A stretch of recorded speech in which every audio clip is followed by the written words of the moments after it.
радиои фарҳанг гуфторҳои худро идома медиҳад.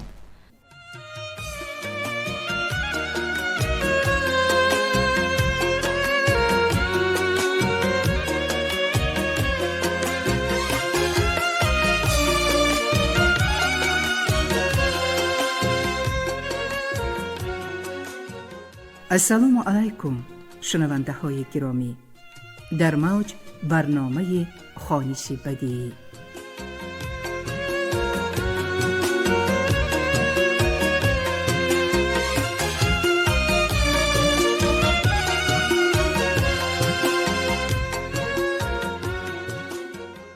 شنونده های عزیز، مخلصانی قصه و حکایه های دلنشین، اینک رمن تاریخی ادیب شناخته نویسنده خلقی تاجیکستان اورون کوهزاد هیجا را پیشکش شما می گردانیم. مرحمت گوش کنید.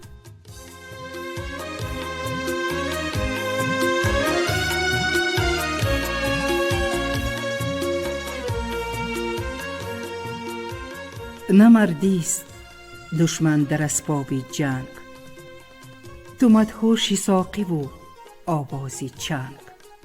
بسا اهل دولت به بازی نشست، که دولت بیرفتش به بازی زیده است. سعدی شیرازی.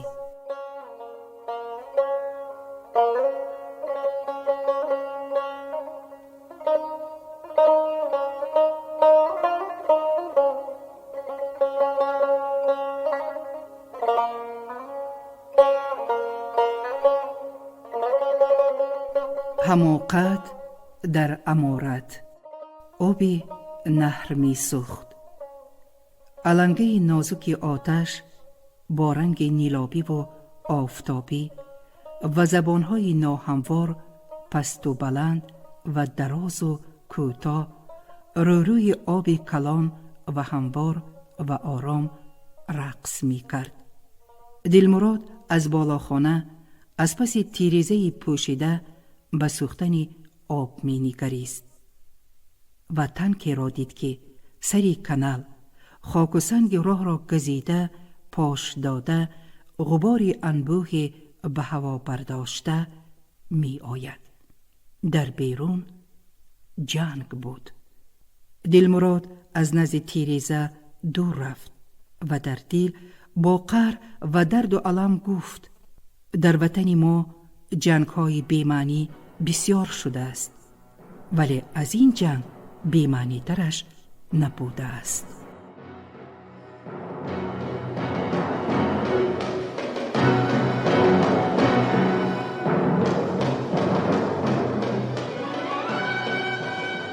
به ارک بخارا به قصر امیر 2 گهواره آوردند، یک گهواره طلاکاری و یک گهواره نقره‌کوب. و 10 روز باز از روز فرمودن تا به روز آوردن در بارگاه، در حرم و راهروها فقط از این خصوص صحبت می کردند، گویا که در امارت دیگر گپی نبود. حتی امیر به حاکمان و دیگر اهل دربار و ملازمان که به سلام آمدند و این مراسم سلام که اساساً از آوردن پیشکش ها عبارت بود در این مدت بار نداد. تحفه و پیشکش ها را گیرید. به خودهاشان بگویید که ما کارهای ضرورتری داریم. از سر هفته آینده بیایند. سلام پزمان ها می آمدند.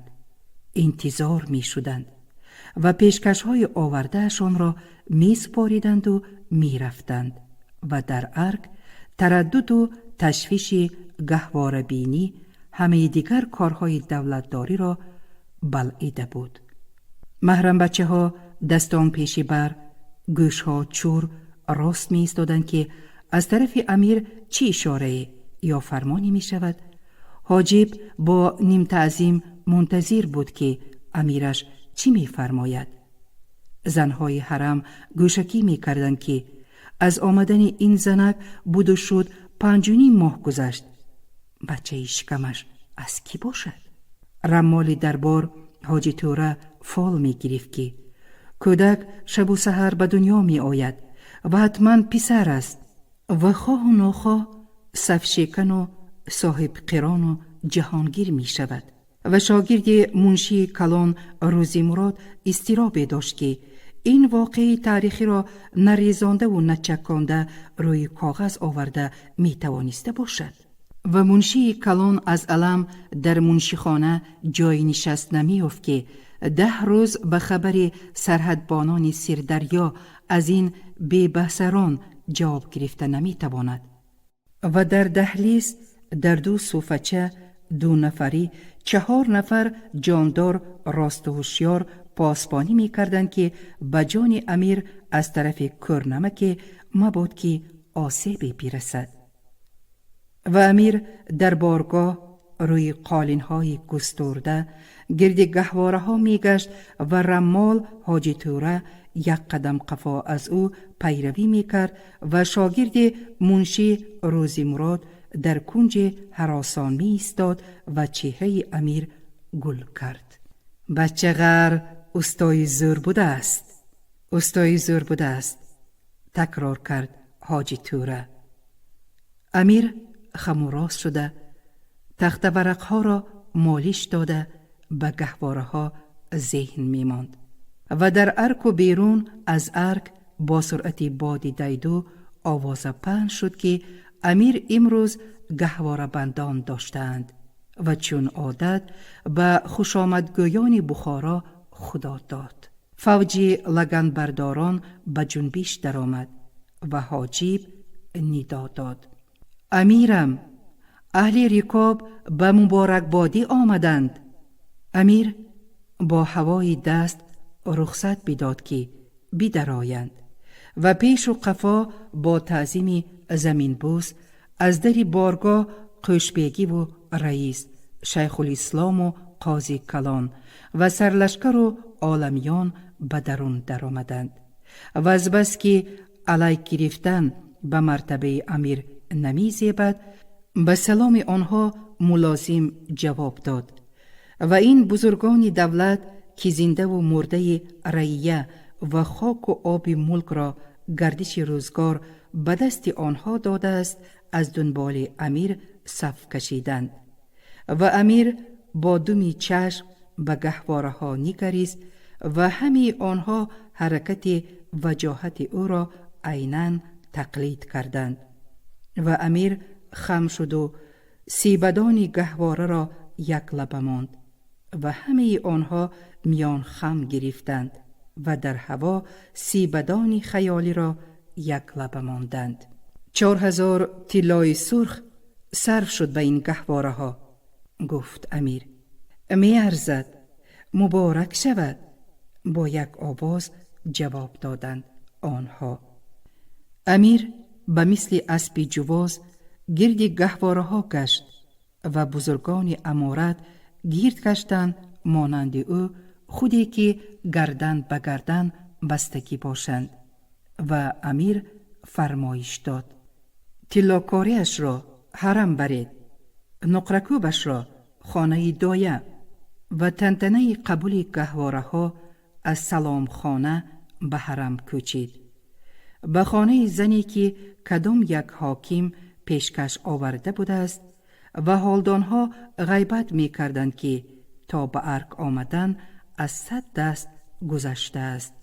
الحال حامله بود و تولد شدن شاه پسر را اهل دربار منتظرند و خانه و دالان و ایوان از سولت اشراف زنها موج میزد، موج پیراهن‌های رنگارنگ و قبط به قبط و موج خفبندهای گرانبها زیب گلو و گوشواره‌های و انگشتری طلا و غلمغل به مانند غوغای زنها در حمام‌های بخارا.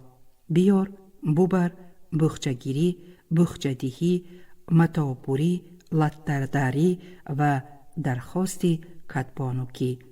شب یا سحر مهمان نو به دنیا می آیند، جهانگیر می شوند، مناسب مقامشان از متاع هر گوشه دنیا یک لباس می پوشند مخملش از فرغانه، شاهیش از چین و ماچین، کمپلش از کشمیر و تملق دیگر زنها که ارزنی فراب در کار نم نمی کشد، بدن کودک راحت می کند، یافتنش به گردن من، غورکش از من، از چوب زردولوی اسفره می فرمایم. خاصیت طبابتی دارد. سیبه سمرقند نفس، خاکش تازه، پاچاتان را می گویم که فریستند. و غچغچی این لطه بازار بناگه قطع شد. به حولی امیر آمد با همراهی حاجی توره و روزی مراد. زنها برابر تعظیمی زمین بوس کردند. حضرت سلامت باشند. برای امیر نیم تخت آوردند. وی در پیشگاه نشست. بزمتون خنک؟ کدبانو یک قدم پیش ماند. برو دوخ داریم. حضرت سلامت باشند. حاضر گرمی کنیم. حاجی توره از جانب امیر خندید. برد و دوخت با بزم شیرین. و بزم آراستند. موسیقی، سرود، رقص و یک خان اوج غزل را گرفت که بیا حافظ که ما خود را به ملکی دیگر اندازیم. و ناله او فرش و سقف خانه را فرا گرفت و لبریز از درد و الم بود و شکایت از دنیای نرکش و ماده پرور می کرد و داد از دستی زماندارانی بزهکار می گفت. اما حاضران شادانه قیخاس زدند. حضرت سلامت باشند. گویا مدح و ثنای شنیده باشند. و امیر که با چشم رقاصه ها را زینا می کرد، مهری بخشایشش بجوش آمد و بسری زنها هووج هووج تنگ پاشید. و دسترخواندار و بخچه بردار در انبار لطه‌باری، نون و قند و قرصی که زنها به رسم تحفه آورده بودند برای یک دسترخوان کلان ریختند و از لبش برداشته دسترخوانچه ها ساختند و آوردند پیش امیر. و امیر با انگوش بسته را نشان داد و حاجی توره آن را از جایش برداشت و امیر گفت برای زنی رئیس. و آن بسته را کدبانو با تعظیم گرفت و برد و پیش زنی رئیس ماند و با همین ترتیب به همه زنهایی که دسترخوان کرده آمدند دسترخوان کرده دادند. و روزی مراد شاگرد منشی نوکار در دربار که میبایست این تنتنه را برای تاریخ امارت بنویسد در این گفتارها و کردارها لایق به تاریخ چیزی نیافت و به حال کهنکاران این مکان دلش سوخت که بله به جانشان همین حال را هر روز می بینند، هر ماه و هر سال می بینند. چطور طاقت می کنند؟ و راست به منشی خانه رفت و قلم و کاغذ را نزد منشی کلان گذاشت. استاد من رفتم. حضرت سلامت باشند.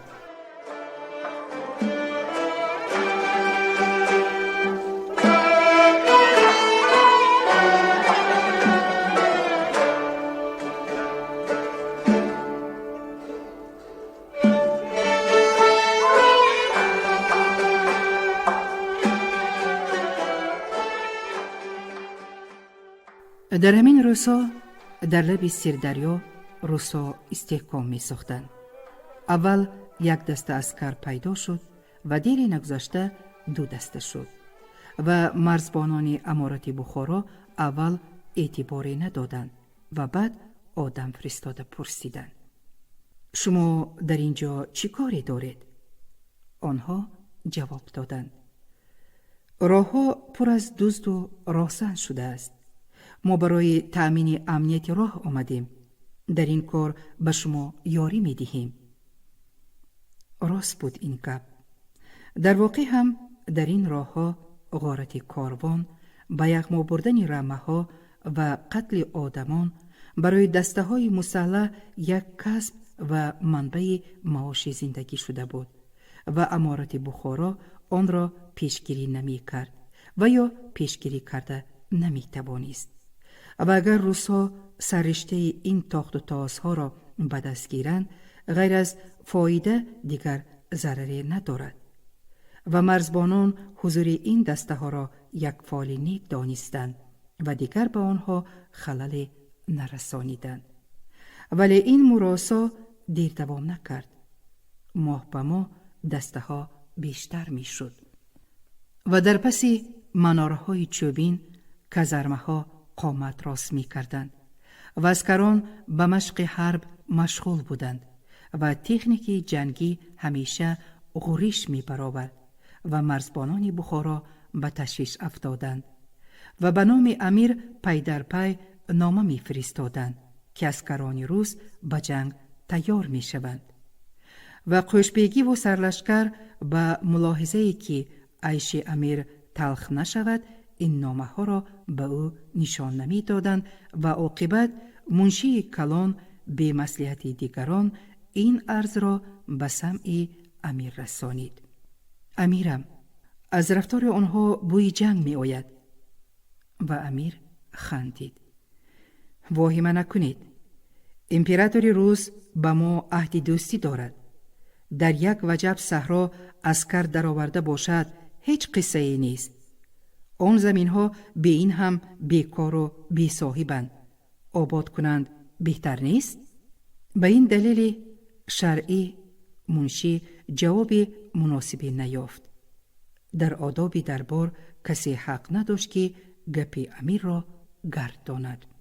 و در آن زمین بی صاحب یک استحکام عسکری روس به وجود آمد و صاحبان امارت بخارا حتی یک تصور دور و خیره نداشتند که روسیه بزرگ و بریتانیای کبیر سرتاسر آسیا میانه و من جمله ملک بخارا را یک زمین پرنعمت و پرثروت ولی بی صاحب می دانند و 100 سال باز در آرزوی تصرف آن هستند و در این مسئله بین خود رقابت شدید نانی و جانی دارند و جاسوسانشان از حالت عاقل تا وضع داخل ارگ و از حال پیراهای بوزگذر تا براهای کاروان و از خصلت مشقاب تا بروحیه اشرافان را آموختند و می آموزند و فرصت می پایند که به این ملک بدرآیند و صاحب ملک بشوند.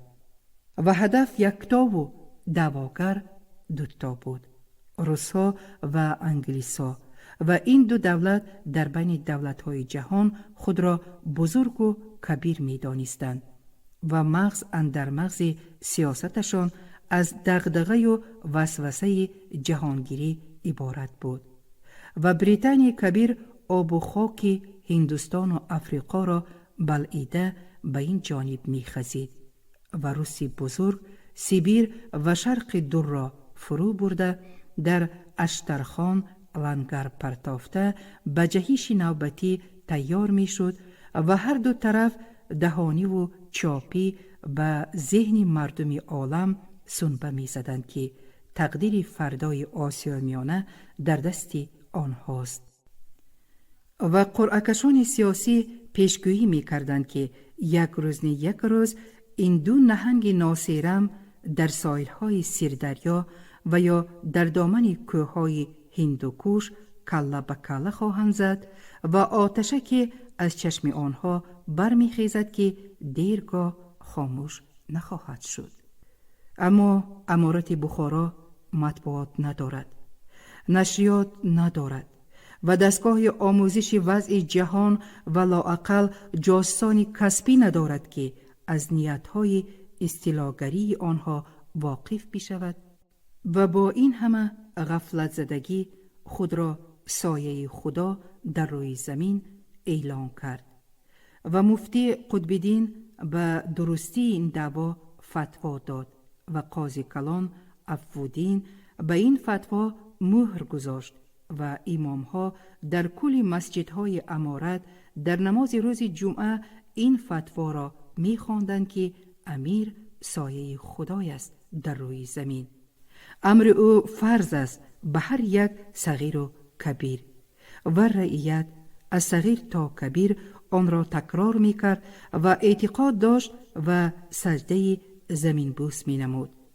و امیر به همه این سپاسگزاری ها باور می کرد و به نظرش اول و آخر دنیا از افغانستان و خانگری های خیبه و قوقند عبارت بود.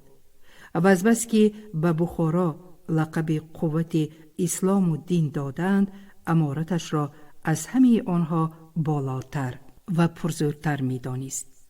و وقتی که مهندس دربار دوست مراد به او نامه نوشت که به منصبداران از خزینه معاش تعیین شود تا که آنها پیش دست خود خلق را تاراج نکنند و به سربازان خوردنی و پوشیدنی باید داد که به خدمت دلگرم باشند، امیر سخت رنجیده و به قوشبیگی گفت: به او مرتبه دادیم، اکنون به ما نصیحتگر شده است.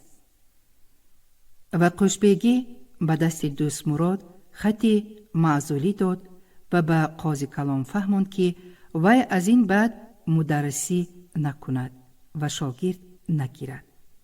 و قاضی کلان در صحبت با نزدیکان گویا با افسوس در اصل برای پنج شدن خبر گوشزد می نمود که مهندس دوست مراد دیوانه افزا شده است. حیف عالم، از افتکار دانش زوری کرده است. و در شهر پنج شد این آوازه. و دوست مراد عادت داشت که هفته یک بار بیگاهی روز به مدرسه میری عرب به حجره میراثیش می آمد و تا صبح به مشاهده گردش ستاره ها مشغول می شد. و حالا هرگاه پیدا گردد طالب علم های مدرسه مسخرهش می کردند که انه باز آمد، شبی دراز با عجینه هایش صحبت می کند. و خودهاشون در آستانه مدرسه روی تخت سنگ‌ها نشسته الحمد یاد می کردند و معنای کلمات عربی را نمی فهمیدند و با نصیحت استادان خود را تسلی می دادند که امروز ریاضت کشی، فردا راحتش را می بینی. و راحت فردا که تمام عمر دوام می کرد و عصرها باز احوال چنین است، عبارت بود از جاروب دسترخوان مردم شدن و تومار نوشتن و ترکه میراث کرده، حق ستانیدن و راه علم و عمل را بستن.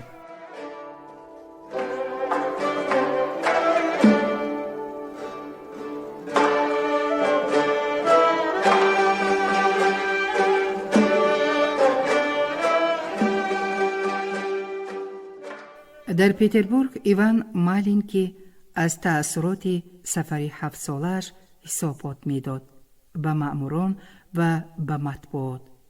این جاسوس کهنه‌کار که به صفت درویش، قلندر، نباتشناس و اتنوگراف در خیوه و در فرغانه و در بخارا سواره و پیاده گشته است و زبانهای فارسی و ترکی را با چند گویش میداند و فرانسه و ایتالیا را دیده است و امپراتور اعظم با مهربانی او را مای میلینکی میگوید، در کشک آراسته و پیراسته زندگی می کند و خریداری زیادی دارد از خادمان روزنامه و مجله و نشریات و او در مقاله و رساله هایش که رنگش خشک نشده به چاپ می رود قصه می کند که اگر به کتاب های تاریخ و آثار ادیبان آسیای وسط باور بکنیم، پادشاهان خردمند و عادل در این ملک ها بسیار بودند و عدالتشان به درجه بوده است که در قلمروشان یک ویرانه یافت شود پادشاهی را به خود حرام می دانستند و در کوچه یک گرسنه را ببینند شب خوابشان نمی برده است و خری گرگینی در صحرا حیدر گردد صاحبش را یافته تنبیه می دادند که تا توانا بود کار می فرمودی، ناتوان که شد در کوچه می پرتایی و به گردنش می ماندند که تا آخر عمر آب و علفش را بیده و دعوا دارند که دیگر ممالک عالم اصول دولتداری را محض از آنها یاد گرفتند و این دعوا یگانه منبع افتخارشان است، زیرا دیگر مایه افتخار ندارند. به هر حال من ندیدم. بسیار گشتم و دور و دراز آموختم، ولی از آن عدالت و فراستی که مأخذها خبر می دهند و خواندگی و شنیدگی فخری دارند یگان نشانه به چشم نرسید. نه در نظام دولت، نه در معرفت، نه در رعیت داری، نه در قانون گذاری، نه در شهرسازی، نه در کشاورزی و نه در راهگشایی. تقلیدی هست، البته یک تقلید بیهنرانه و بی‌حاصل. عالم، ادیب، مطرب واعظ بر این شخصها را جمع می آورند به دربار، گویا که عنعنه پادشاهان زنده‌نام را دوام می دهند، ولی برای بهره برداشتن نی، برای رونق و رواج آن کسب‌ها نی، فقط یک خودنمایی که ما هم داریم. ما هم از بزرگان گذشته کم نیستیم. خان قوقند خواست نشان بدهد که پادشاه عادل است و در کارها از دایره انصاف بیرون نمی رود. 3 نفر از میرزایان را جیغ زد، صحبت محرمانه کرد. به ولایت ها می روید. یک بنده خدا نداند که شما کیستید، از کجا آمده اید، به کجا می روید، چی کار دارید. در قلعه ها و قاضیخانه ها گردید، در کوچه و بازارها به کف مردم گوش دهید، بینید و سنجید.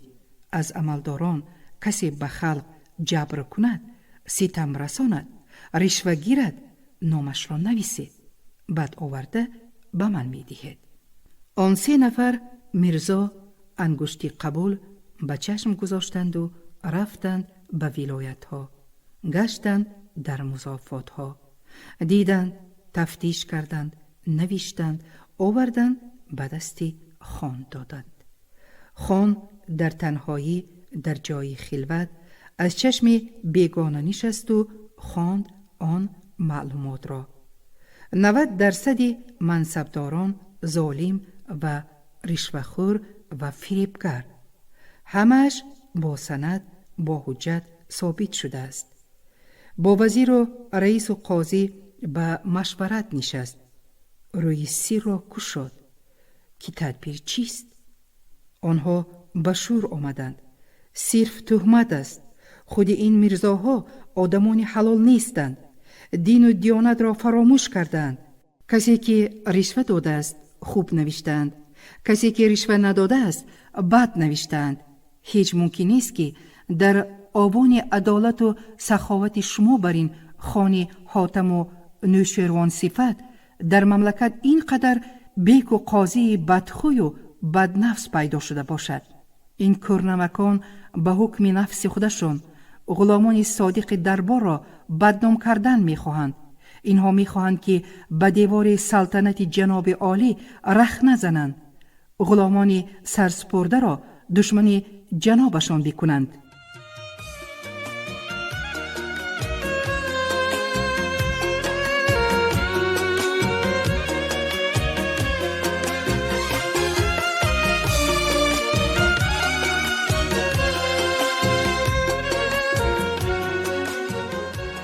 شنوندگان عزیز، شما از برنامه خوانش بدیعی گفتار اول را از رمن تاریخی ادیب شناخته نویسنده خلقی تاجیکستان اورون کوهسار هیجا شنیدید.